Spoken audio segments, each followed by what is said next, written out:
Larry Holder, Josh Katzenstein here with you. Day one of Saints minicamp is in the books. Yes, Mark Ingram was in attendance, giving some bro hugs, sometimes looking like maybe he was just there so he wouldn't get fined, did a little bit of work. But some of the people that we're probably looking at were the people that were not here. Most notably, Cam Jordan was not here, Michael Thomas was not here, and Marcus Davenport, even though Sean Payton did admit that Davenport has a thumb injury, Davenport did leave practice a little bit early, so I'm curious to see what happens. More with Thomas and Davenport because Cam Jordan was away for the birth of another child in the Jordan family. Yeah, and Marcus Davenport got through in a red zone drill for a sack, and obviously his thumb injury can't be that bad if they're waiting for him to get through minicamp, before he gets the surgery done. And the fact that he's out here doing anything in team drills obviously shows that he's just fine, and it's a minor injury. But yeah, we don't know what's up with Mike Thomas. Sean Payton said it was an excused absence, but we don't know what the excuse is. And it is a bit surprising, because he was out here for all of OTAs.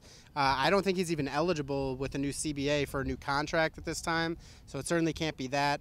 We'll see, if we figure out exactly what it is, but, obviously, he's the biggest name that's gone on Tuesday. Yeah, absolutely. And look, Mark Ingram, Sean Payton didn't elaborate too much.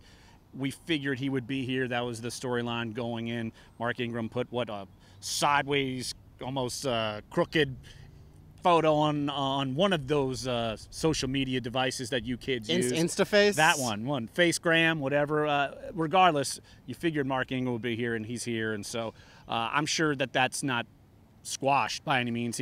Sean Payton didn't really elaborate if they talked or what they've done, but he's here, and I guess that's the story they're sticking to. Yeah, and there was a bunch of guys that were here that were here off and on during OTAs. Rick Leonard, for example, the rookie offensive tackle, he wasn't here for the last week, but he was off doing work on the side. There's a bunch of guys that are hurt, that are still getting some work in during the minicamp practice. Cam Meredith, Josh Huff, Traquan Smith, yeah, a bunch of the receivers. So without Mike Thomas, we actually got to see a lot of guys. Even Austin Carr went down and left practice early. So they're really thin at receiver right now. But it's still June. They're just trying to get some work in. Even Dennis Allen basically admitted when we were talking to him after practice, this is exactly the same as OTAs. The only difference is that it's mandatory. So they're basically, I don't want to say going through the motions, but they're basically just checking all the boxes before they get to their pre-training camp break. Right. It's almost like school's out for the summer, right. and they've got 2 more practices of 4 weeks that they've done. I will say one notable thing as we head out of this video. A.J. Klein was with the first team defense in nickel. He was playing with Demario Davis, and it was interesting to see those two together as opposed to some of the other linebackers. So the fact that A.J. Klein's getting healthier, you're seeing more of him. And to me, I think it's going to be a mystery of still Alex Anzalone. Does he fit in? Manti Te'o, where does he fit in? But we're seeing more Klein. Obviously, that's a good thing because you don't want to have the attrition you had at linebacker like last year. Right. I think that's the biggest question mark at any position here. We sort of know, we don't know who's going to be the starter at every position, but we know, whether it's between a couple guys or if a guy gets hurt, who it's going to be. But at linebacker, we really have no idea because there's so many matchup possibilities. We all think that Demario Davis is going to be the middle linebacker, but if he does that, then A.J. Klein's only going to be on the field for like 20% of the snaps because of how frequently they play nickel.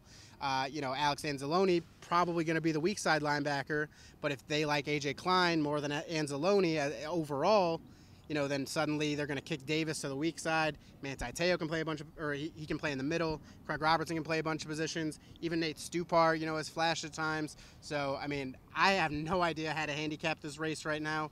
But I think it's going to continue to be, one of the things we talk about all summer. The fact that they have enough healthy bodies, I think that's a major plus, and I think that's what they're going for. So, all right, we'll be back here tomorrow for day 2, and then on Thursday for day 3 of minicamp, and school will be out for the summer for the Saints. So, for Josh Katzenstein, I'm Larry Holder. Thanks for joining us.